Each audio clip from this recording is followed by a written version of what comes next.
Welcome to Classic Car Cave. If you're a new viewer or an older subscriber, I've been making up a tyre rack so we can put these 8 tyres onto the trailer when we go for track days. And I basically made this up. It was from 2 extension bars that we'd made up for when we were doing the XK here. Which we now didn't need anymore, and I've made it so it fits across.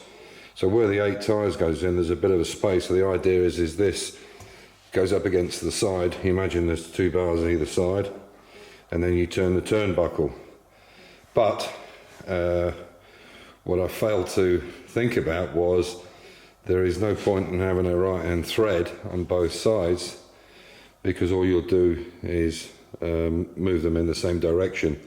What you actually need is a left and a right hand thread, like you would have on a come along, for instance, which will extend it and retract it.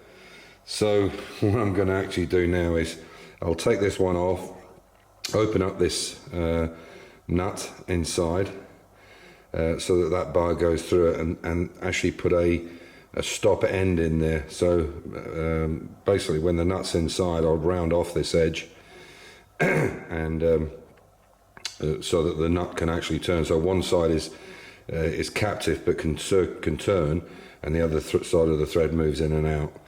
And this will do. So the idea of this is twofold. One is it will extend the bars, push the bars out a bit if we've got the tyres slightly more inflated, so we can put all the tyres in easily, and then it will hold the tyres in place and stop them from falling over on the side. So that's the job I'm going to do today. We're also working on the XK. This is just basically a bit of an update. Amir's been doing quite a bit of work on the XK. We have the tonneau cover is almost finished, but we had an issue basically because on this car, when I bought the car some years ago, all this side piece and this piece up here was completely gone. So there was nothing to work to. It was really almost detached, so we've had to build new sides for it, and you can see now that that curve is much better underneath than it was before, and especially here. So when the wing is on, the idea is obviously the tonneau cover is welded to this, and then the wing can go on afterwards, the rear quarter, and the other side is being done as well. I'll just take you around and show you.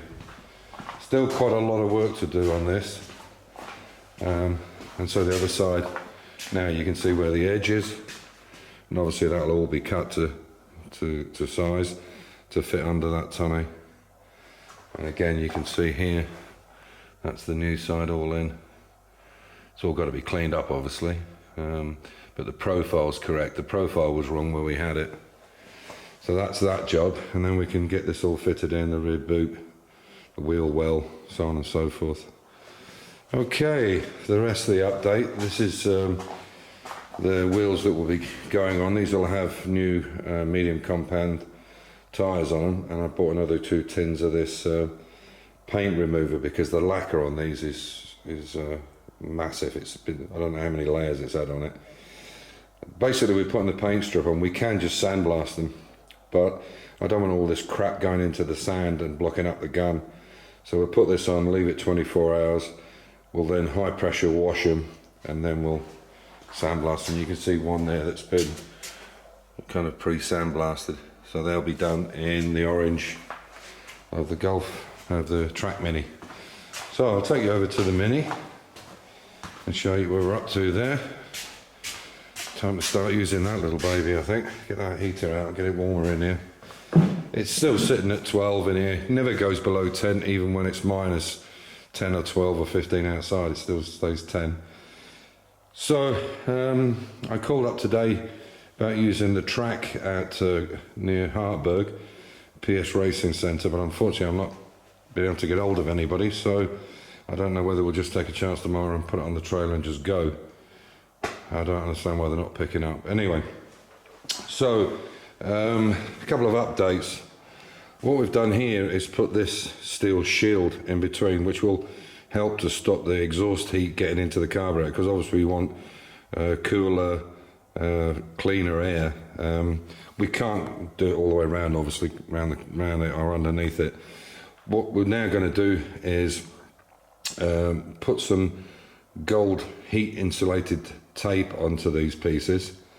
We're also going to do the bulkhead at the back, down here, and then onto where that box has been made up for the brake reservoirs, to try and reflect some of the heat away. What we'll do is we'll take off the manifold, the inlet manifold and the exhaust manifold, and we're going to wrap the exhaust manifold as well, and hopefully that will dissipate quite a bit of the heat. And as I said, hopefully these shields, they're not finished yet, but once we've got the carburetor off, you can see here it needs holding on better. I think that'll stop kind of, I don't know, 60-70% of the heat going through.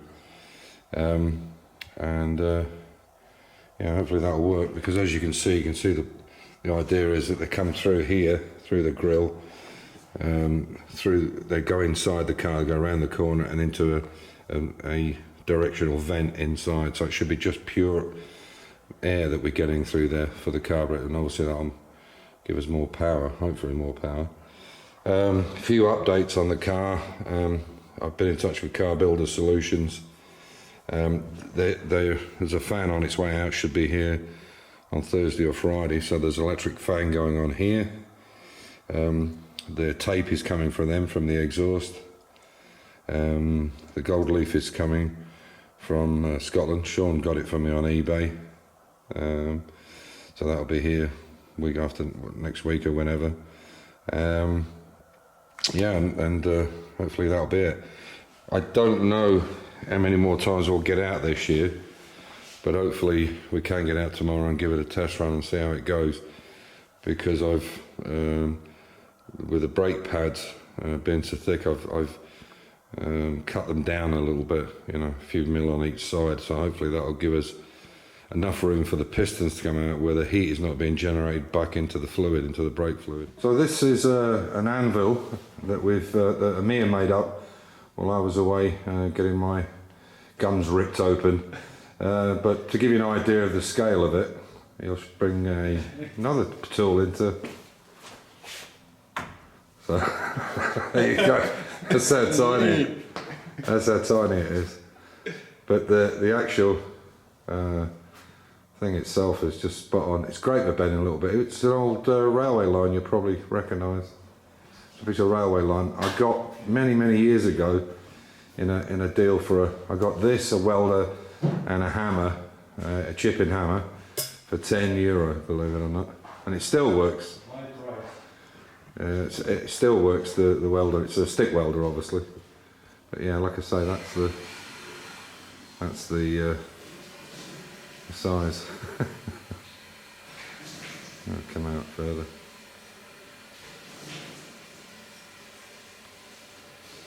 That's pretty tiny. Okay, so this is the reworked version of it. So you can see it's got a thread at this end, and then this end can turn inside. What we did was I cut a slot across from both sides, and then put a piece of steel through it, and we welded it all up. And then the nut, we've rounded the nut off so it could turn inside. So you can see it can turn here. And I tried it before I painted it up, before I primed it, and it works great.